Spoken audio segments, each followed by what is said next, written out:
या स्टोअरला आयफोन इतक्या रिझनेबल रेटमध्ये पाहून मी डायरेक्ट शॉक झालो होतो. तर मित्रांनो, मी अफसर सकाळी मस्त रेडी बिडी होऊन निघतो आपल्या कामासाठी.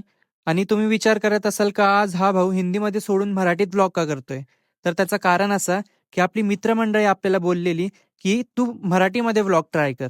तर फक्त त्यांच्या शब्दाचा मान ठेवून मी लगेच पोहोचतो आपल्या कामावरती आणि सुरुवात करतो आपल्या कामाची. तर मूर्तीला पॉलिश मारून मी लगेच भिडलो आपल्या फिनिशिंगला आणि तेवढेच सचिन दादाच्या हाताचा एक एक कप चहा पिऊन आम्ही लगे निघतो कामावरून आमच्या लोकेशनवर.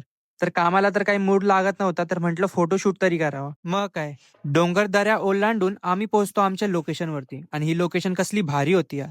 मग लगेच भिडतो आपल्या फोटोशूटला. आणि तुम्ही विचार करत असाल का हे लोक कामावर एकदम भिकाऱ्यावानी राहतात आणि फोटोशूटच्या नावाने एकदम मॉडेल बनून आलेले. त्याच्यानंतर आम्ही लगेच निघतो रोडला, कारण आदित्य भाईला बघायचं होता आयफोन. मग आम्ही येतो बिटकोच्या कॅशिफाय स्टोअरला आणि इथं मस्त फोनचा कोटेशन काढतो आणि ते एकदम वेल मेंटेन फोन होते, ते पण एकदम रिझनेबल प्राइस मध्ये. मग फोनचा कोटेशन काढून आम्ही निघतो डायरेक्ट आमच्या घराकडे. तर आजचा व्लॉग एवढाच. आणि आजचा मराठी व्लॉग आवडला असेल तर लाईक करा, फॉलो करा आणि आपल्या युट्यूब चॅनलला सबस्क्राईब करायला विसरू नका.